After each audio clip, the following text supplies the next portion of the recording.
qui est notre deuxième dimanche de rencontre pour la réunion de prière et de partage.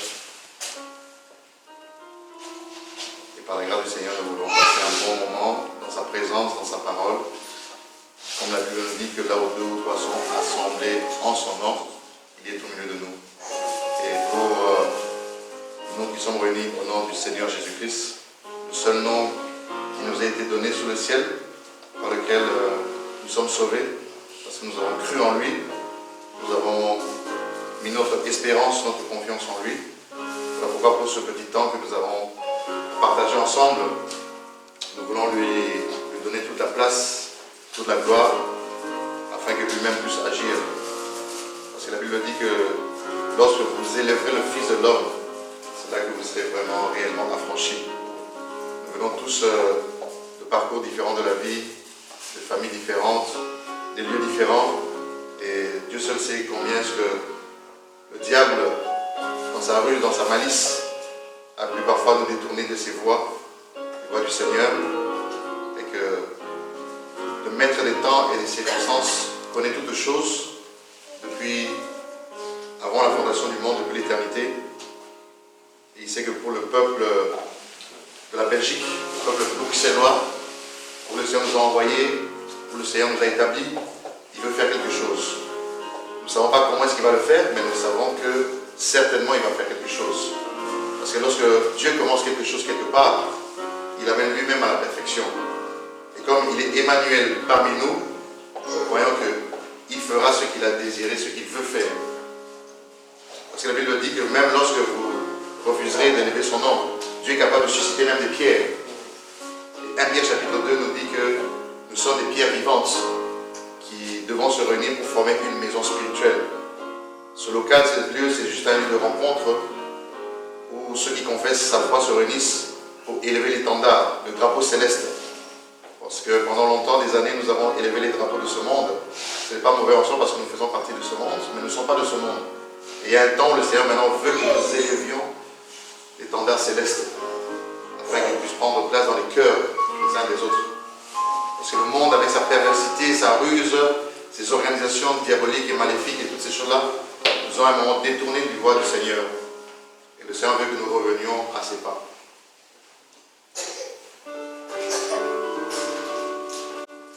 Aujourd'hui, merci au Seigneur pour ceux qui ont pu être présents aujourd'hui, malgré le temps difficile, malgré le temps pluvieux dehors. Et ceux qu'il a disposés pour qu'ils soient physiquement en présentiel avec nous sont là. Et ceux qui suivraient en ligne, qui suivent en ligne ou en différé, nous sommes en communion aussi avec vous. Alors prenons chacun une attitude de prière parce que nous sommes devant le roi de rois. Lorsque nous allons devant, pour la Belgique, en convocation, en réunion pour rencontrer le roi Philippe, ou même les ministres Laurent et les autres, nous avons une attitude que nous avons devant des êtres mortels. Et là nous sommes devant l'être céleste, l'être immortel. Celui qui est l'alpha et l'oméga, celui qui est le commencement et la fin, l'ancien des jours, le Dieu très haut, le Dieu élevé au-dessus de tous les noms. Et c'est vrai vers lui que nous venons vraiment incliner nos cœurs, nos têtes pour pouvoir l'élever, l'adorer, le magnifier, le célébrer. Nous avons peut-être mangé un mets délicieux ce matin, le petit déjeuner. Maintenant nous voulons être à table avec le Seigneur, manger sa parole. Comme le Seigneur dit à Ézéchiel d'ouvrir le rouleau et de manger le rouleau. Et ce matin, nous voulons manger le rouleau. Ce mets succulent qui donne la vie à l'âme. Alléluia.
envoyé un de ses anges qui a pris un chemin, qui a quitté là où il était pour venir passer un moment avec nous aujourd'hui. Un de ses soldats guerriers, qui est mon frère, qui est mon ami de longue date, avec qui nous avons quand même parcouru un petit chemin, pour ce chemin épineux de la grâce de la croix.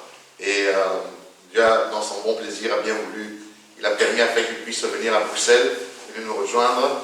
Et je vais laisser la place pour qu'il puisse nous apporter la parole, afin que le Seigneur puisse nous fortifier. Et j'invite mon ami, le frère Pasteur Blaise. Amen. Amen.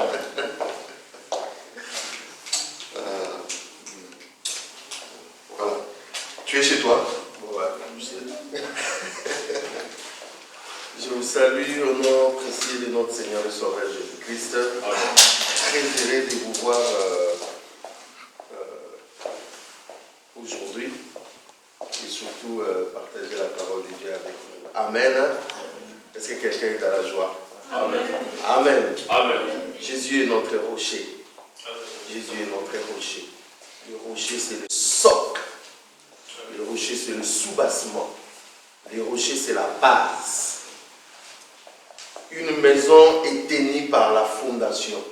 Et c'est Jésus, c'est notre fondation. La Bible dit, si l'Éternel les bâtit, ceux qui bâtissent font quoi? Travaillent en vain. C'est lui le rocher. Amen. Que Dieu soit béni. Je suis très heureux, surtout pour cette œuvre qui a commencé ici à Bruxelles. Nous avons attendu cette œuvre. On attendait. On attendait. On priait, on dit, Seigneur, quand est-ce que ça va venir? Et aujourd'hui, cette belle œuvre vient de commencer. Amen. Amen. Que Dieu soit béni pour ce qu'il fait au travers de son serviteur et aussi par vous. Vous savez que c'est un privilège de commencer une œuvre. Les gens vont venir après. Mais vous, vous êtes les pionniers. Vous êtes ceux qui ont, en fait, les gens que le Seigneur a s'est saisi pour commencer quelque chose qui va bénir toute une ville. Mes amis, on doit se sentir le plus heureux. Amen. Amen. C'est vous qui allez témoigner. Oh, on se rappelle ces jours-là quand on est venu. Les gars de la salle, il avait, voilà, il nous a donné la clé en retard. On a mis les chaises. Vous allez vous souvenir de tout ça. Et on va bénir le Seigneur. Amen. Aujourd'hui, je ne sais pas ce que je vais parler. C'est peut-être une mise en garde, une exhortation, un encouragement. Ça dépend de ce que le Seigneur va mettre dans votre cœur. J'ai intitulé ça la voix de la femme. La voix, comme je suis en train de parler. Mais maintenant, la voix de la femme. La voix de la femme. La femme a une voix, mes amis. Mais la femme dont je suis en train de parler, ce n'est pas votre femme charnelle. Non, ce n'est pas ce que je suis en train de parler. La voix de la femme dont je suis en train de parler, en réalité, c'est toute autre parole qui vient contredire la parole de Dieu. C'est la voix de la femme. Dieu nous dit toujours des choses. Dieu nous montre toujours sa volonté. Dieu nous guide toujours. Mais nous avons toujours quelqu'un qui vient chuchoter, qui vient s'aimer la zizanie, qui amène un autre son de cloche, contredisant ce que Dieu nous a dit. C'est ça ce que j'appelle la voix de la femme. Nous sommes dans Genèse au chapitre 3. Vous connaissez bien l'histoire. Genèse chapitre 3. Vous lisez dans Genèse au chapitre 1, la création, Genèse au chapitre 2. Comment le Seigneur va former l'homme, et ainsi de suite. Le Seigneur va les planter dans les jardins d'Éden.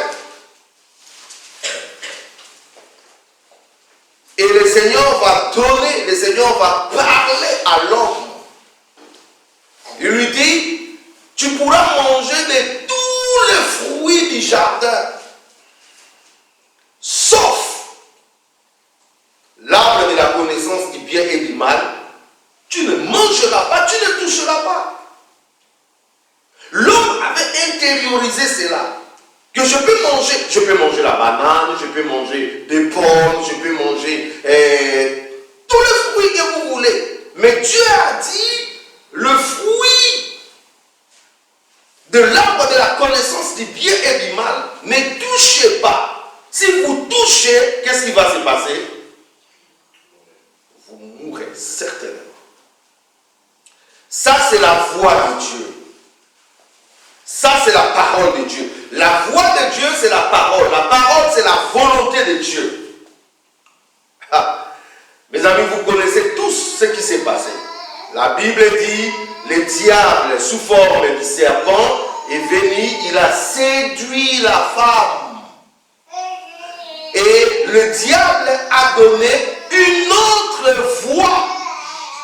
Maintenant, lisons au verset 17. Genèse chapitre 3, quelqu'un qui a trouvé peut nous faire la lecture. Genèse chapitre 3, le verset 17. Je lis le Seigneur.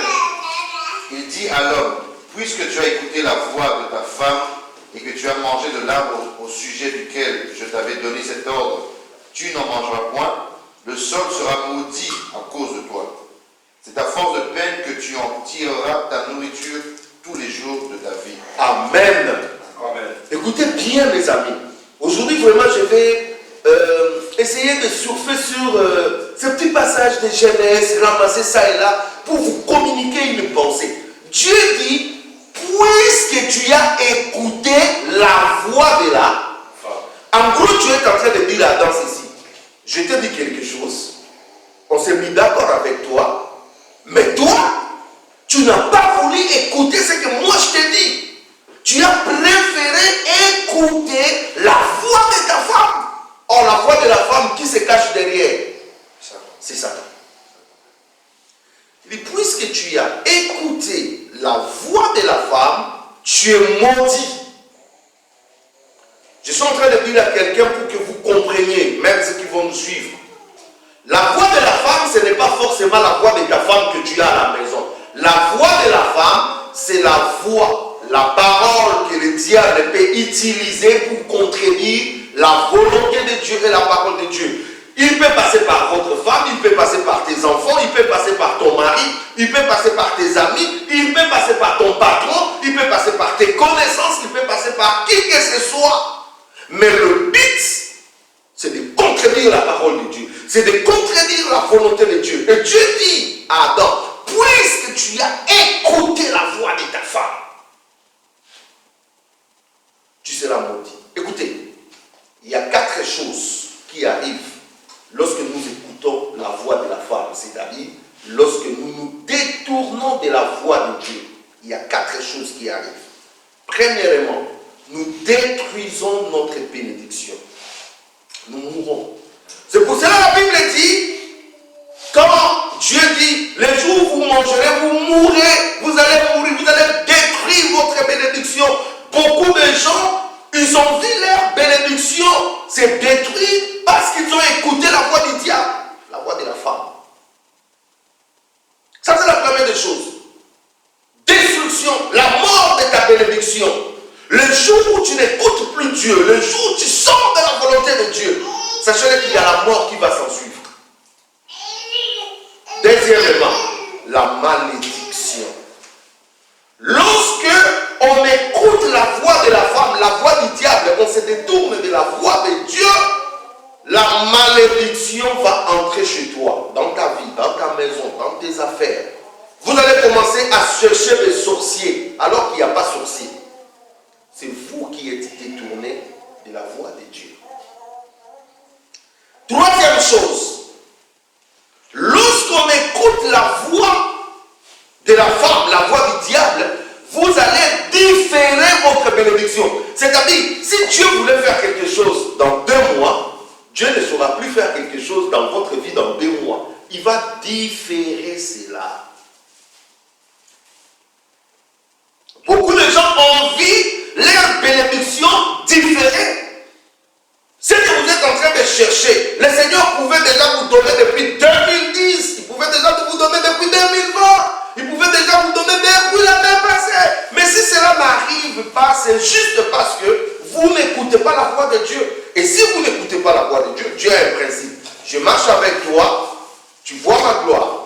Dès l'instant où tu dis, non Seigneur, le chemin que tu veux me faire passer là, c'est très long. Moi je vais prendre des raccourcis. Le Seigneur dit, ok, tu es libre. Parce que je vis devant toi la vie et la mort, c'est à toi de choisir. Mais je t'attends là, prends tes raccourcis.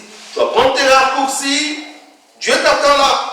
Et quand tu vas t'embrouiller, tu t'embrouilles, tu n'as pas de solution, tu vas venir retourner Dieu, tu vas venir retrouver Dieu là où tu lui as laissé. En gros, tu as perdu ton temps. Est-ce que quelqu'un est avec moi? Amen, amen.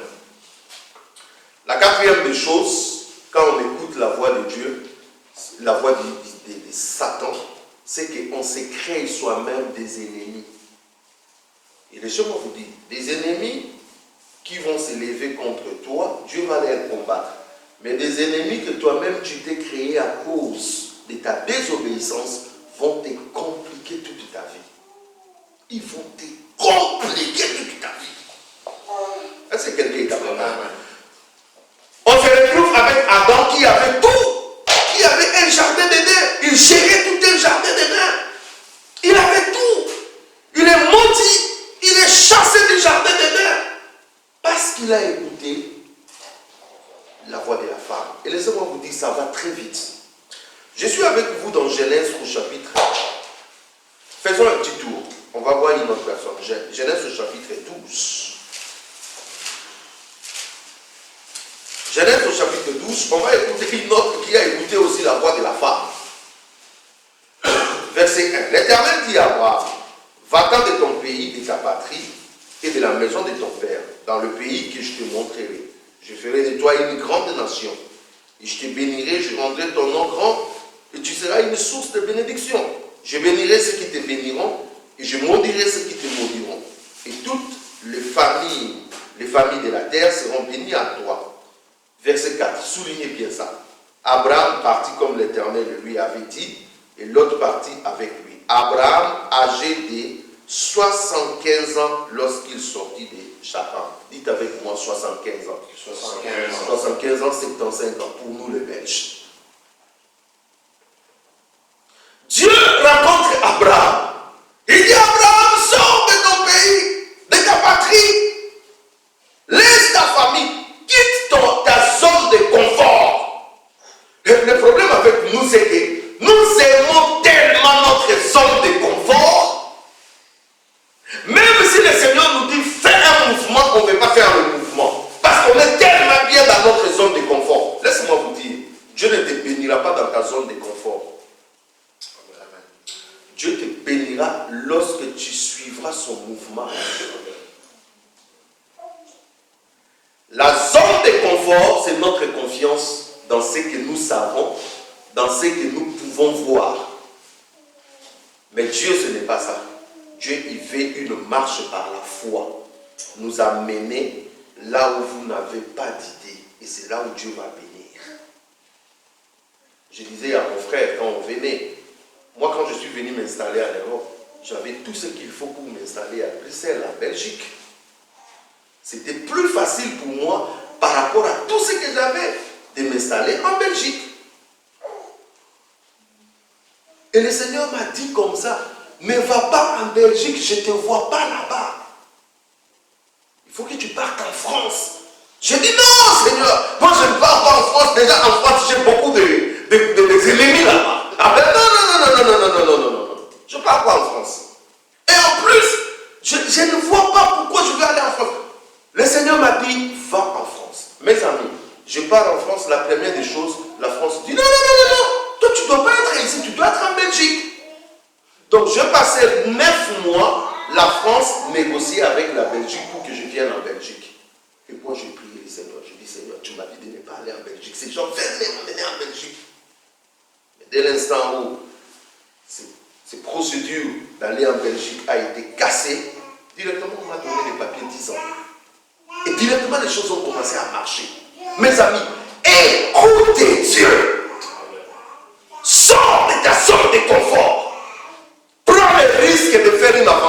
avec Dieu. C'est alors que tu verras la gloire de Dieu.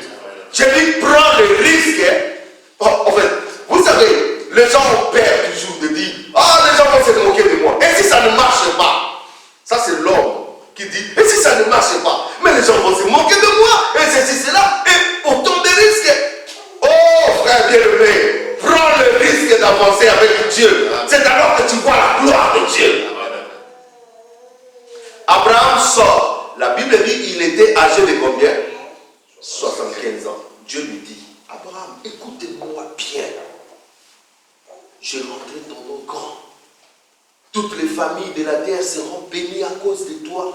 Dieu donne une parole spécifique pour Abraham. Abraham obéit.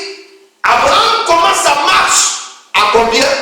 75 ans. 75 ans. 75 ans. 75 ans. Frère, c'est grave. Des fois, des choses qui nous arrivent. On arrive au chapitre 15. Écoutez bien ce qui va se passer. Après ces événements, la parole de l'Éternel fut adressée à Abraham dans une vision. Il dit, Abraham, ne crains point, je suis ton bouclier, ta récompense sera grande. Abraham répondit, écoutez bien. Abraham répondit, Seigneur éternel, que me donnerais-tu? Je m'en vais sans enfant, et l'héritier de ma maison, c'est Eliezer. Et Abraham dit, voici, tu ne m'as pas donné de postérité, et celui qui est né de ma maison sera mon héritier. Alors la parole de l'Éternel lui fit adresser ainsi, ce n'est pas lui qui sera ton héritier, mais c'est celui qui sortira de tes entrailles qui sera ton héritier. Après l'avoir conduit dehors, il lui dit, regarde vers le ciel et compte les étoiles si tu peux les compter. Et il lui dit, telle sera ta postérité. Je m'en vais vous lire encore le verset D. Abraham répondit, Seigneur éternel, que me donnerais-tu? Je m'en vais sans avoir un enfant. Mes amis, Abraham a 75 ans, 75 ans. Dieu lui parle. Tu auras une grande nation, tu seras béni, toutes les familles de la terre seront bénies à cause de toi. Retenez bien la date, 75 ans. Abraham, qu'est-ce qu'il dit au Seigneur? Ah Seigneur, voici je m'en vais. Cela veut dire quoi? Cette phrase veut dire quoi? Est-ce qu'il y a quelqu'un qui comprend cette phrase? Voici, je fais quoi? Je m'en vais. Cela veut dire quoi? Je laisse tout. En fait, Abraham est en train de dire ceci à Dieu.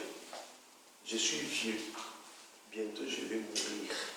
C'est ça ce qu'il est en train de dire. Abraham répondit, Seigneur éternel, que me donnerais-tu? Je m'en vais sans enfant. Je m'en vais. C'est-à-dire que j'ai déjà 75, c'est-à-dire que j'ai 75 ans. Abraham, c'est un vieux de 75 ans. Dieu lui dit, je ferai ceci, je ferai ceci. Abraham lui dit, mais je suis vieux. 75 ans. Je n'ai même pas d'enfant. Et toi, tu me dis tout ça. Pendant qu'Abraham est en train de dire, Dieu continue encore à parler. A dit, sors dehors. Compte les étoiles. Tu ne sauras pas compter. Il dit, c'est le nombre de tes enfants. Mes amis, un vieux de 75 ans, tu dis de compter les étoiles. 75 ans. L'aventure avec Dieu, c'est une folie. Amen. Et l'aventure avec Dieu s'arrête lorsque tu commences à considérer, je suis déjà vieux. Je suis en retard. Ceci, c'est là. Là, tu es en train de freiner ce que Dieu veut faire. Et c'est ce qu'Abraham voulait faire. Voilà. On va continuer. On arrive au chapitre 16. Qu'est-ce qui se passe? Abraham, sa femme, la voix de la femme. Sa femme va dire, Abraham, s'il te plaît, tu sais quel âge tu as maintenant? Et quand Sarah était en train de poser cette question à Abraham, Abraham n'avait plus 75 ans ou 75 ans. Non, je vais vous montrer dans la Bible. Abraham, il avait 85 ans. C'est-à-dire 10 ans après que que Dieu a dit, je te rendrai grand, je te bénirai, je sais ceci, cela. 10 ans après, Sarah ne voit ni enfant. Abraham qui avait 75 ans, il a 85 ans. Sarah l'appelle à côté, il dit, Abraham, je sais que Dieu t'a parlé, mais Dieu là, il a aussi des techniques, il a aussi des moyens qu'on peut utiliser pour atteindre le but. Il dit, quel est le but? Il dit, mais tu ne vois pas que tu as 85 ans, Abraham. Tu as 85 ans. Et moi, n'en parlons pas. Tu as déjà vu une vieille de mon âge qui va faire un enfant? Je te propose quelque chose. Tu vois ma belle servante là. Prends-la. Va avec. Et fais l'enfant avec. Ça sera notre héritier. Abraham a oublié la parole de l'Éternel. Abraham a suivi la voix de sa femme. Je vous ai dit, la voix de la femme amène la malédiction, la destruction. La voix de la femme va différer ta bénédiction le temps que le Seigneur va faire. Et la voix de la femme va t'amener des ennemis. La voix de la femme combat la voix de Dieu, la parole de Dieu. Beaucoup de gens se sont compliqués la vie parce qu'ils ont suivi une autre voix. Le verset 16 du chapitre 16. La Bible dit, Abraham était âgé de 86 ans lorsque Agar enfanta quoi? Ismaël. Vous voyez? Donc, 10 ans après, Sarah qui a dit, Sarah raisonne. Nos raisonnements. Et là, il faut qu'on mette, on voit Israël. 10 ans après, elle donne Agar à Abraham, et une année après, Ismaël arrive, 86 ans. Pourquoi? Parce que lui-même, Abraham avait dit à 75 ans, je m'en vais mourir. Et à 85 ans, il dit, mais Abraham, Sarah a raison.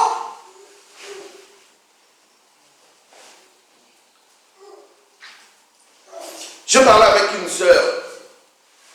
On parlait, on priait avec elle. Elle est venue me voir, elle me dit, pasteur, je pars dans telle ville. Moi, je dis, pourquoi?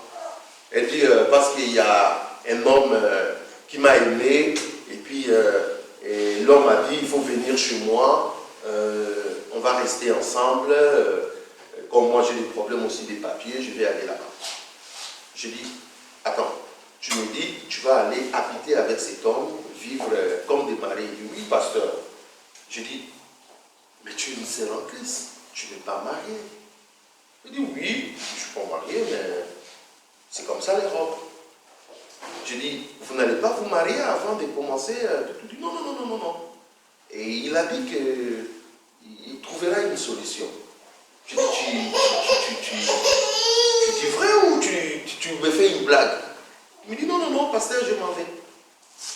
Je lui ai dit, tu es en train de différer ce que Dieu veut faire dans ta vie. Ça ne marche pas comme ça avec Dieu. Mes amis, Dieu n'est pas notre ami. Dieu n'a jamais été dans des blagues. En fait, la plupart des personnes que moi, en tant que pasteur, depuis 2010, je suis pasteur. La plupart des gens que j'ai vu tournoyer à rond, ils n'ont eu aucun respect pour Dieu. Ils n'ont pas obéi à la voix de Dieu. Ils ont cru bien faire. Et leur vie a commencé à faire quoi? À tourner à rond. Laissez-moi vous dire une chose. Dieu ne peut défendre que celui qui a les deux pieds sous sa parole. Là, Dieu te défend. Mais si tu n'as pas les deux pieds sous sa parole, Dieu ne te défendra pas. Tu peux crier, tu peux gêner. Dieu ne te défendra pas. Vous voyez avec Abraham, Dieu regarde Abraham.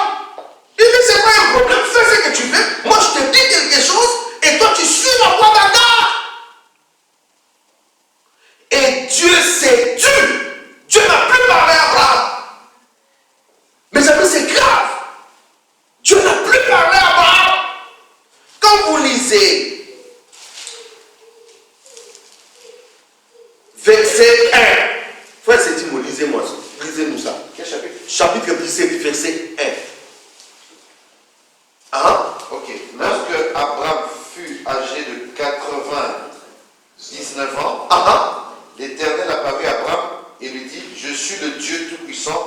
marche devant ma face et sois intègre. Lorsque Abraham fit âgé de combien? 99 ans, 99 ans pour la Bible. 99 ans. Donc tous ces temps-là, Dieu ne parlait pas à Abraham. Mes amis, c'est grave. Tout le temps, Dieu ne parlait pas à Abraham. Vous savez pourquoi Dieu ne parlait pas à Abraham? Désobéissance. Parce qu'Abraham avait pris une autre route. On se sépare. Tu as mes promesses, mais tu as pris une autre route, je ne peux plus rien faire. Mes amis, c'est sérieux ce que je vous dis. Tu as mes promesses, mais comme tu as pris une autre route, je ne peux pas faire quelque chose. Dieu rencontre Abraham à 75 ans, il lui promet des choses. 10 ans après, Abraham est impatient. Il prend sa route. Mais qui te dit, Abraham, peut-être la 11e année, Dieu allait faire? Mais comme tu as eu Ismaël, Dieu dit non. Et quand Dieu revient à Abraham, écoutez bien ce que Dieu dit à Abraham. Marche devant ma face et sois comment? Intègre. C'est-à-dire que tu ne marches pas devant ma face. Tu n'es pas intègre dans tes voies. Tu ne m'écoutes pas. Tu as différé ta bénédiction. Tu es passé à côté de ta bénédiction. Je vais dire à quelqu'un, l'Esprit du Seigneur me pousse à dire à quelqu'un, je ne sais pas qui, Dieu ne tient pas rigueur de ce que tu y es quand tu viens à lui. Mais Dieu, à partir du moment où tu viens à lui, il commence à te montrer ce que tu vas faire. Parce que beaucoup de gens se condamnent des fois. Ah, moi je suis dans telle position. Ah, moi ceci, c'est là. Non, non, non. Notre venue au Seigneur, ce n'est pas ce qui est plus grave. Ce qui est plus grave, à partir du moment où tu viens au Seigneur, qu'est-ce que Dieu te dit de faire? Parce que nous tous ne sommes pas venus au Seigneur dans de bonnes conditions. On est tous venus au Seigneur de façon bizarre. On avait des situations bizarres. Des situations des fois qui n'étaient pas bonnes. Mais Dieu ne nous a pas chicotés, il ne nous a pas condamnés, mes amis. Dieu dit, oui, tu es dans telle situation, je te comprends. Mais à partir de maintenant que tu vas marcher avec moi, marche comme ça. Et quand tu marches comme Dieu, il dit, vous voyez la bénédiction. Écoutez, les gens ne comprennent pas que Dieu est Dieu avec ses principes. L'homme est l'homme avec ses principes. C'est pour cela, Dieu a dit à Abraham, écoutez-moi bien, je ne marcherai pas avec vous. Je vais vous envoyer un de mes anges qui va marcher avec moi. Abraham regarde et dit non. Si toi tu ne marches pas avec nous, nous aussi nous ne marcherons pas. C'est-à-dire, nous voulons marcher avec toi, pas avec un ange. Alors Dieu dit oui. Si vous voulez marcher avec moi, alors on va conclure une alliance. C'est-à-dire, il y a des choses, moi, en tant que Dieu, je ne supporterai pas chez vous. Vous aussi, il y a des choses que vous ne supporterez pas chez moi. On doit trouver un terrain d'entente. C'est là où il y a la loi qui est venue. Si vous péchez, regarde ce que vous devez faire, regarde comment vous allez faire, et regarde comment vous allez me respecter. En fait, si tu veux commencer à marcher avec Dieu, il faut trouver un terrain d'entente. Des personnes peuvent-ils marcher ensemble s'ils ne se sont pas mis d'accord? Non. J'ai vu des personnes qui avaient des promesses de Dieu. Ils sont morts sans obtenir leurs promesses. Parce qu'ils sont passés à côté. Incroyable! Les gens disent, oui, j'ai la promesse de Dieu. J'ai la promesse de Dieu. Tu peux saluer aussi la promesse de loin si tu ne fais pas attention. La Bible dit que beaucoup ont salué des promesses de loin. Dieu les a dit, mais Dieu n'a pas accompli. Parce que les conditions d'accomplissement, c'était pas normal, c'était pas favorable.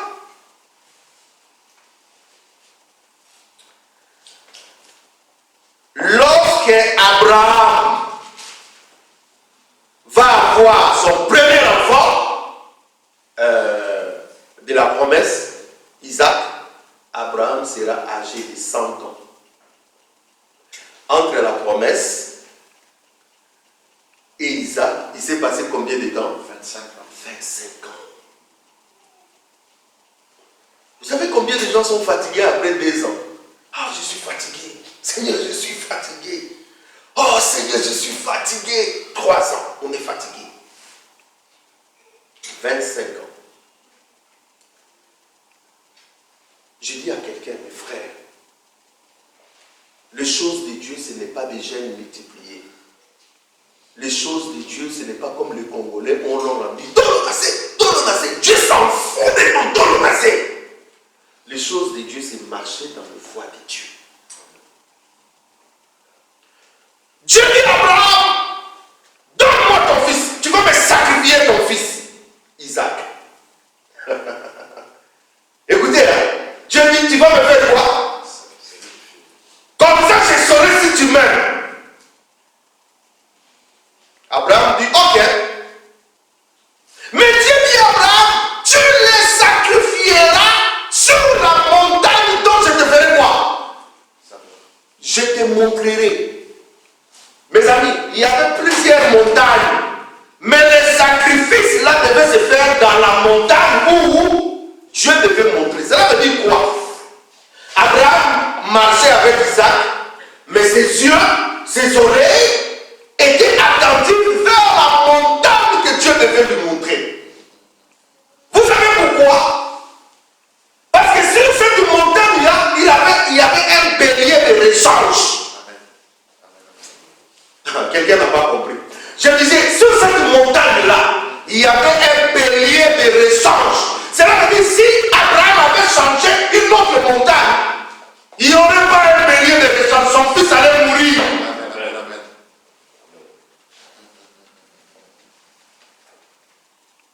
Ils ont marché le premier jour. Abraham n'a pas vu la montagne. Abraham n'est pas parti seul, il est parti avec des gens.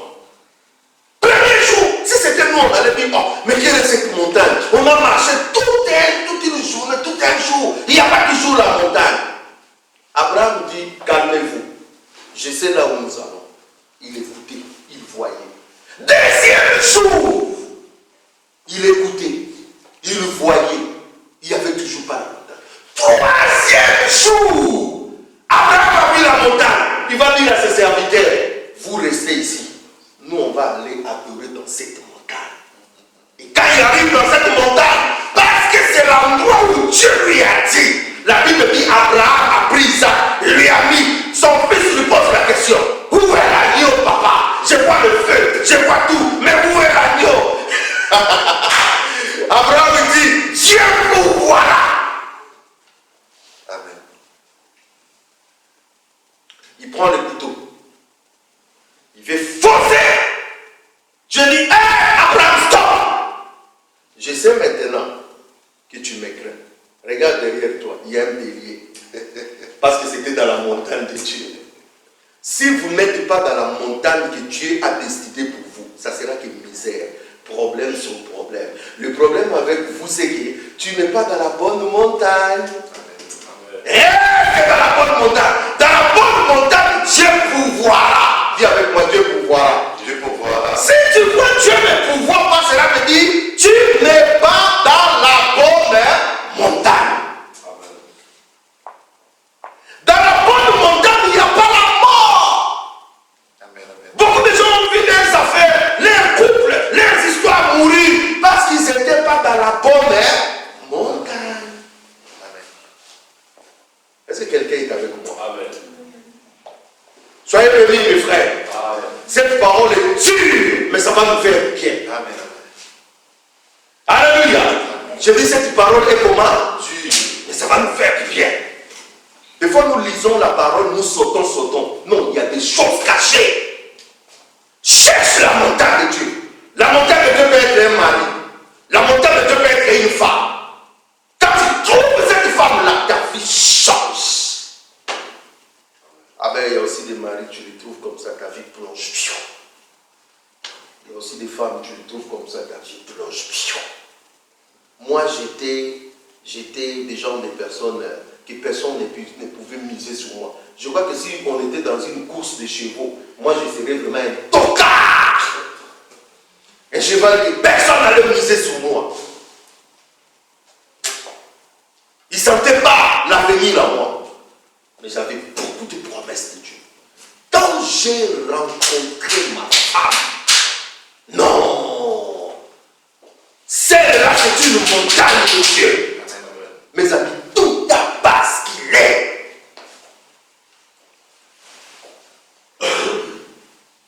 Reste sur la montagne de Dieu. Et quand Dieu t'amène sur cette montagne, accroche-toi à cette montagne. Parce que c'est cette montagne-là qui a la bénédiction. Je vais finir le dernier verset. Le dernier verset pour vous dire, c'est que, bon là je fais l'introduction. Maintenant, je vais commencer à prêcher. C'était l'introduction. Je vais maintenant développer et finir directement en quelques minutes. Amen. Amen. Voilà. Genèse au chapitre. Frère, c'est-il nous? Oui. Le premier verset que je vous ai lu, le deuxième, quand Abraham disait, je m'en vais mourir. Il avait quel âge? Pardon? Tu es béni, ma soeur. J'aime bien des personnes qui me suivent à la lettre comme ça. Sois béni, ma soeur. Alléluia. Merci, ma soeur. Amen.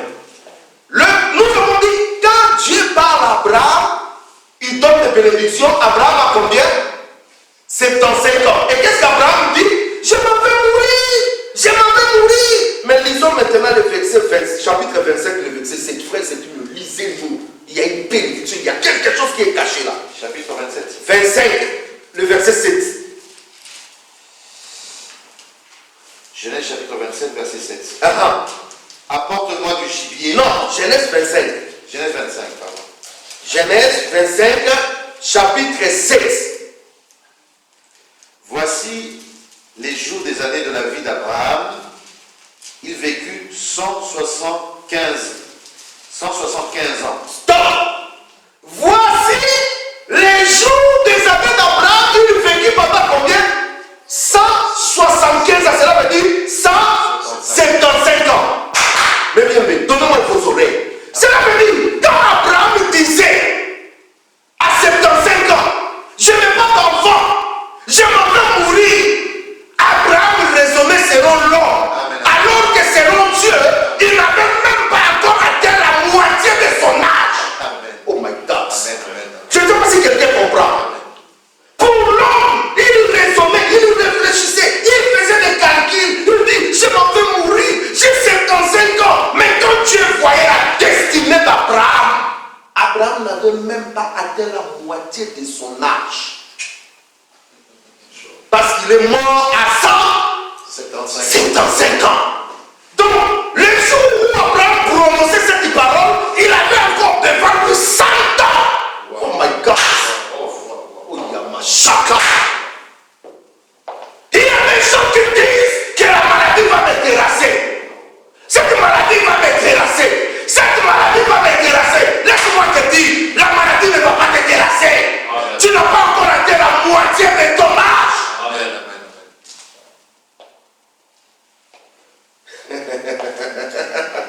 Oh Seigneur, tout le monde s'est marié. Tout le monde s'est marié. Et moi, Dieu te regarde comme ça et dit, oh je t'enverrai un jeune homme, un beau. Il y a mariage et mariage. Il y a mariage où on fait coup à la personne. Il y a mariage où ça se transforme en terrain de catch ou de boxe. Il y a aussi des jeunes hommes, des hommes, des gentlemen. Quand tu l'envoies, tu peux faire 3 ans de mariage, mais tu es comblé plus que la personne qui avait 30 ans de mariage. Amen. Parce que cet homme-là te prendra au petit soin. Alors le choix est clair. Des fois nous disons c'est fini, Seigneur c'est fini, c'est fini. Alors que Dieu quand il regarde comme ça, il dit, ça n'a pas même encore commencé. Ça n'a pas commencé. En 2012, empoisonné, j'ai eu des problèmes de santé qui ont déclenché. Mes amis, en 2012, j'étais atteint de l'hépatite C. Une maladie que j'ai héritée par le sang.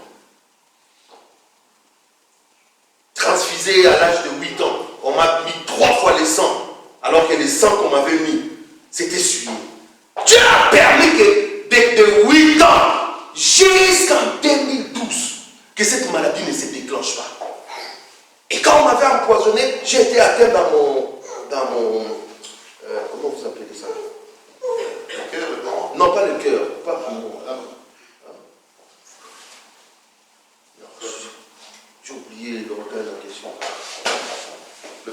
foi.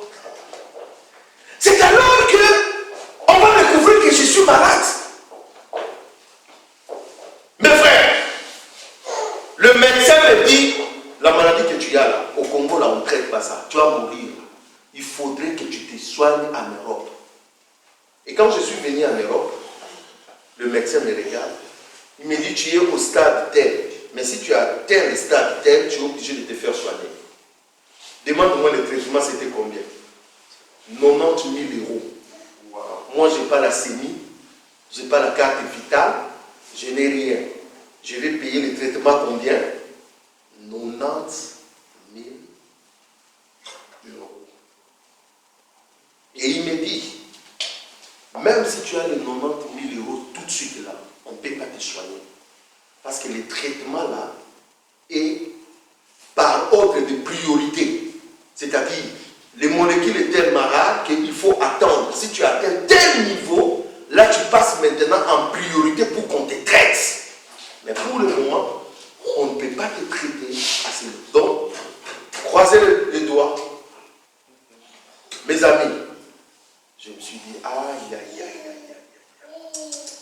Là, je suis mal barré. Déjà, je n'ai pas 90 000 €. De deux, je ne sais pas quand est-ce que la maladie va se déclencher. J'avais en tête la mort. Et une pensée m'est venue. À partir de maintenant, commence à mettre de l'ordre dans ta vie, parce que bientôt ça sera la mort. Un jour, j'ai prié. Le Seigneur m'a dit, Blaise, tu ne mourras pas par cette maladie-là. Amen. J'ai beaucoup de choses à faire avec toi. Cette maladie ne te tuera jamais. Parce que si cette maladie allait te tuer, depuis 8 ans, cette maladie allait te tuer. C'est moi qui ai arrêté cette maladie.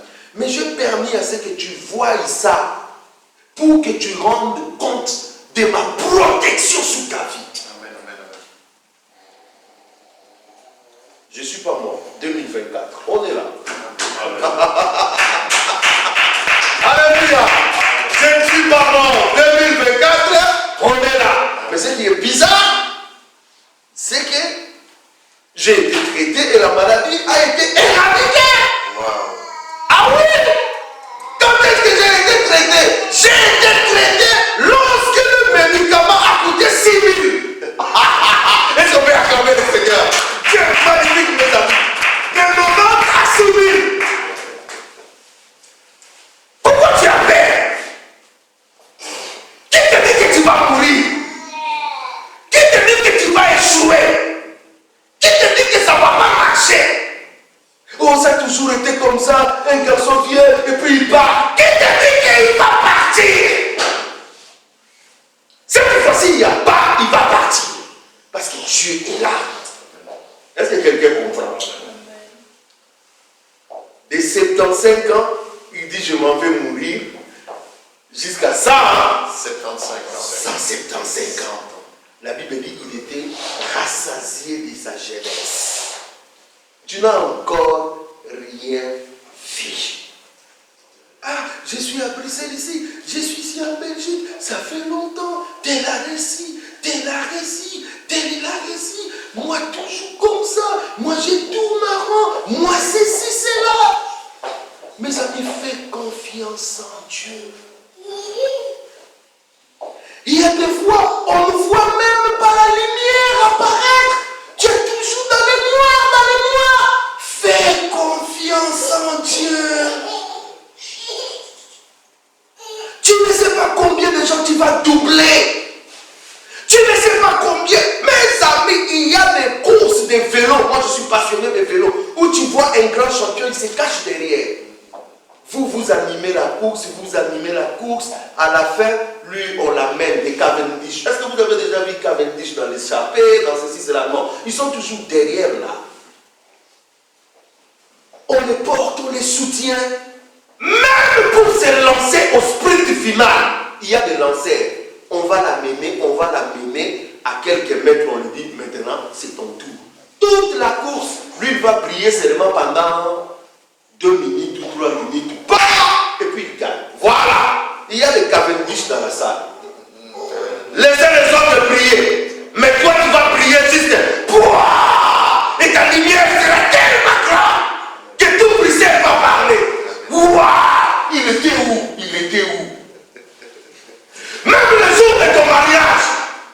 commencé à poser la question. C'est quoi, elle était toujours ça. On ne la voyait pas. Même on ne la voyait pas. Dieu l'avait caché. Amen, amen. Amen. Amen. Wow. Qui est béni ce matin? Il y a encore de belles histoires que Dieu a réservées pour vous. De belles histoires. Faites confiance au Seigneur. Faites confiance au Seigneur.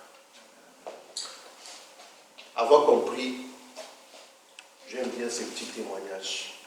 Un prédicateur est allé prêcher en Asie.